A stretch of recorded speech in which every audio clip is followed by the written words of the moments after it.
नमस्कार दोस्तों। आज की ये कहानी मेरे जिस सब्सक्राइबर ने भेजी है, उसकी फैमिली के साथ खुद ये घटना हो गई है और मुझे यह पूरा मैं विश्वास के साथ नहीं कह सकता हूँ कि इस घटना में कितनी सच्चाई है। लेकिन यह कहानी सुनने के बाद मेरे रोंगटे-रोंगटे खड़े हो गए थे और अगर आप लोग भी सुनेंगे तो क्या सोचेंगे? तो मैं बिना समय गँवाए कहानी को स्टार्ट करता हूँ।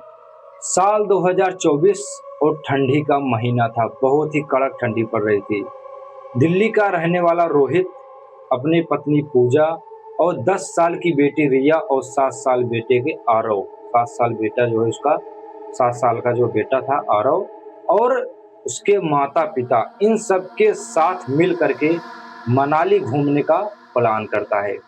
सभी लोग, पूरे परिवार लोग बर्फ को देखना चाहते थे, क्योंकि अभी ये लोग कभी मनाली गए नहीं थे। तो अगले दिन रात में प्लान हो जाता है और अगले दिन सुबह ये लोग 6 बजे गाड़ी लेकर के निकल जाते हैं मनाली की तरफ। और रास्ते में जो है बच्चे बहुत ही ज़्यादा खुश थे। वो सफ़ेद-सफ़ेद बर्फ को देख कर के बहुत ही उत्साहित हो रहे थे कि इतने दिनों के बाद मैं कभी घूमने नहीं आया हूँ, आज मुझे ये चीज़ देखने को मिलेगा।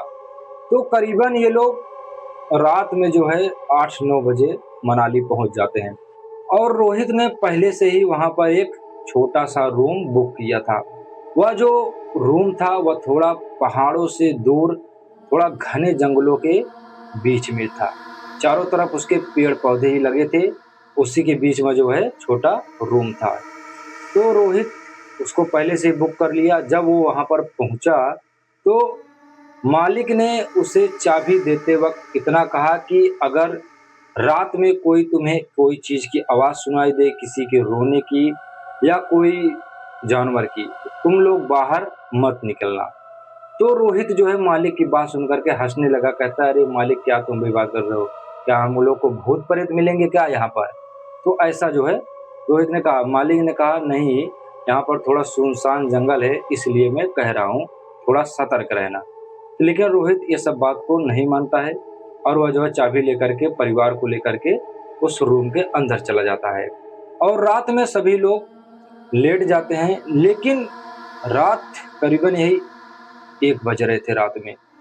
1 बजे जो है उसकी बेटी रिया की अचानक नींद खुलती है और वह अपने बिस्तर पर ऐसे बैठ जाती है और वह बाहर खिड़की की तरफ देख रही थी। खिड़की जो है रात में अचानक खुल गई थी और अंदर बाहर जो है, बाहर से एकदम ठंडी-ठंडी हवा आ रही थी और बर्फ भी जो है गिर रही थी।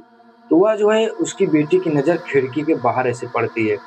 उसको लग रहा था कि जैसे बाहर कोई लड़की खड़ी है। लेकिन जब वो थोड़ा उठ करके खिड़की के पास और आती है, तो वह देखती है सचमुच बाहर बर्फीली एकदम पहाड़ों के बीच में ऐसे बर्फ गिर रही है। उसी के बीच में एक, उतने जितने वो छोटी है, उतनी ही, उससे ज़्यादा थोड़ी-सी बड़ी होगी, उतनी बड़ी ही लड़की, सफ़ेद कपड़ा पहने हुए सूट सलवार, वह पहाड़ों ऐसे बर्फ के बीच में खड़ी थी। रिया उसे देख करके चौंक गई। वह तुरंत जो है बोली, मम्मी मम्मी, बाहर कोई लड़की खड़ी है। तो जब उसकी मम्मी पूजा उठती है, लाइट्स ऑन करती है, बाहर देखती है कोई नहीं था। तो उसकी मम्मी बोलती है, बेटा सो जा, तू जो है कोई सपना देखी होगी, बाहर अभी बर्फ गिर रही है। उसकी मम्मी सोच सकता है कोई रात में जो है, अभी छोटी बच्ची है, कुछ इसने देखा होगा, क्योंकि आज हम पहली बार अभी हम लोग आए हैं इधर पहाड़ों के बीच में, जंगल वंगल है सब।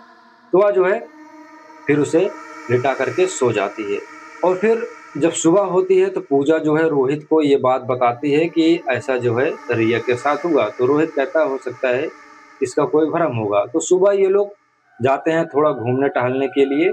तो फिर जो है घूम टहल के जब अगली शाम को फिर आते हैं तो रात में जो है सब लोग लेट जाते हैं। लेकिन इस बार फिर से वही एक घटना हुई।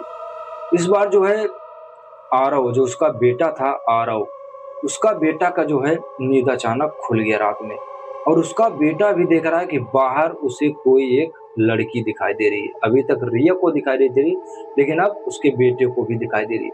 तो वह जो है जोर से चिल्लाता है, पापा मम्मी को बुलाता है। लेकिन जब उसके पापा मम्मी आते हैं तो देखते हैं बाहर कोई नहीं था।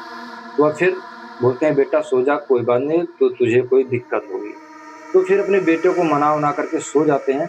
ये लोग जैसे ही लेटते हैं, करीबन आधे घंटे के बाद जो इनके रूम पर जो है दरवाज़ा जो था उस पर ऐसे खट-खट की आवाज़ आने लगी, जैसे कोई बाहर से खटखटा रहा हो अंदर आने के लिए। तो इनके जो है माता रोहित और इनकी पूजा, इनकी वाइफ़, इन लोगों की आँख खुल जाती है। लोग सोचते हैं कि इतनी रात में कौन आ गए हैं? इतनी रा अब देखते हैं टाइम बज रहे हैं रात के 1 बज रहे थे। तो थोड़ी देर बैठे रहते हैं, फिर से खड़खड़ाहट की आवाज़ आती है और बाहर से जो है एक बूढ़ी औरत बोलती है, "बेटा दरवाज़ा खोलो, मुझे मदद की ज़रूरत है।" तो पूजा सोचती है कि कोई दिक्कत ना होगा, जा कर के देखो। जब इतना कहती है तब जो है रोहित को मालिक की बात याद आ जाती है कि मालिक ने कहा था अगर रात में कोई भी हो, बाहर दरवाज़ा मत खोलना। लेकिन रोहित फिर भी सोचता है कि हो सकता है को कोई किसी को मदद की ज़रूरत हो। वह जो है जब दरवाज़ा खोल के देखता है तो बाहर कोई नहीं था, बस केवल एक बूढ़ी औरत थी। और वह उसका चेहरा जब देखता है तो एक बार थोड़ा वो डर जाता है। उसका चेहरा मतलब इतना ज़्यादा बूढ़ा जैसे था, मतलब ये सब एकदम जो है, ये सब ऐसे इकट्ठा हुआ था। वो एक बार चौंक जाता है, सोचता है कि इतनी रात में ये दादी कहाँ से आ गई? तो फिर दादी बोलती है कि बेटा मुझे तुझसे कुछ काम है। तो वह बोलता है दादी हम लोग यहाँ पर नए हैं, आप कहीं और देख लो। तो इतना कह कर के वह जो है रूम को बंद कर लेता है। और जैसे ही रूम बंद करके फिर दोनों लोग लेटते हैं, उतने में उसकी पत्नी की बाहर से आवाज़ आ रही थी कि दरवाज़ा खोलो, मुझे घर जाना है। अब ये देख कर के रोहित और पूजा दोनों चौंक गए, क्योंकि पूजा उसके साथ ही बैठी है, लेकिन फिर भी आवाज़ बाहर से पूजा की आ रही थी। और जब फिर दरवाज़ा खोलता है रोहित, देखता है बाहर कोई नहीं दिखाई देता है। अब पूरा परिवार जो है सदमे में था। अब उसके माता-पिता भी जग गए, उसके बच्चे भी जग गए, सभी लोग डरने लगे। सोचे यार ये क्या हो रहा है मेरे साथ? अभी मेरे बच्चों को छोटी बच्ची दिखी और अभी एक औरत बूढ़ी और अब ये मेरी पत्नी की ही आवाज़ आ रही है। उसको कुछ समझ नहीं आया तो कैसे भी करके ये लोग डरते-डरते रात भर ऐसे जागते रहे। सुबह जो है रोहित जो है जा कर के फिर उस मालिक से मिलता है, उसको बताता है ऐसी-ऐसी घटना। मालिक का चेहरा ऐसे पीला पड़ जाता है। मालिक ने कहा मैंने तुमसे पहले ही कहा था कि यहाँ पर कुछ न कुछ अजीब घटनाएँ होती हैं, लेकिन तुम मेरी बात को नहीं माने। तो रोहित पूछता है पहले मुझे बताओ क्या यहाँ कुछ हुआ था क्या? तो मालिक बताता है कि हाँ, आज करीबन जो है 10 साल पहले ऐसे तुम्हारी ही तरह एक माँ और बेटी यहाँ पर मनाली घूमने आए थे, लेकिन अचानक बर्फीली तूफान में वो लोग फँस गए और वहीं पे उनकी मृत्यु हो गई थी। उनको कोई बचा नहीं पाया, तभी से जो है इनकी आत्मा यहीं पर लोग कहते हैं भटकते हैं। और जो लोग भूत-प्रेत से नहीं डरते हैं, अक्सर उन्हीं लोगों को ये लोग मिलते हैं। उनको जो है ये लोग कहते हैं मुझे मेरे घर छोड़ दो, क्योंकि ये लोग घर जाने वाले थे लेकिन घर नहीं जा पाए। इतना रोहित सुनता है तो वह जो है और ज़्यादा डर जाता है। वह फिर तुरंत जो है घर पे जाता है, सभी को बोलता है कि काम करो, अपना-अपना सब सामान पैक करो, हमें यहाँ से निकलना है, हमें यहाँ पर नहीं रहना है। तो वह जो है फिर तुरंत जो है अपना सामान सब घर का पैक करके वह फिर थोड़ा शहर के बीचों-बीच जाकर के एक होटल में रूम लेकर के रहने लगा। और वो 1-2 दिन जो है वहाँ पर रुका और उसके बाद रोहित जो है अपने पूरा परिवार को लेकर के दिल्ली वापस आ गया। और लेकिन जब वो दिल्ली वापस आया तो उसके बच्चे जो है उसकी तबीयत बहुत ज़्यादा ख़राब हो गई थी। उन बच्चों की तबीयत इतनी ज़्यादा ख़राब हो गई थी कि हमेशा समझो ये लोग इन लोगों को उल्टी होती थी, बुखार होता था। उसकी बेटी बहुत ज़्यादा परेशान हो गई थी। इतना इलाज कराया रोहित ने, जगह-जगह पर दिखाया, लेकिन हर डॉक्टर बोलता है यार इसको कोई, जब वो चेक करता है तो देखता है कोई इसको मर्ज़ ही नहीं है, कोई रोग ही नहीं है। लेकिन घर पर आकर के उसकी बेटी जो है अजीब-अजीब हरकतें करने लगती है। ऐसे गुस्से में देखती है, ऐसी-ऐसी बातें, मतलब मालूम नहीं क्या हो गया था। तो फिर तब गाँव के जो उसके तो फिर उसके दादा-दादी लोग बोलते हैं कि बेटा एक काम कर, ये जो है डॉक्टर से नहीं ठीक होगा, तो ये मैं तुझे ले चलता हूँ वहाँ पर। तो उसके पिताजी समझ गए थे कि क्या बात है, हम लोग बाहर से घूम के आए हैं, ये उसी वहीं का ये चीज़ है। तो फिर वो जो है जाते हैं, एक तांत्रिक बाबा हरिदास नाम था उनका, उनके गाँव के बहुत फेमस बाबा थे। तो उनके पास जो है वो ले जाते हैं उनके मम्मी-पापा।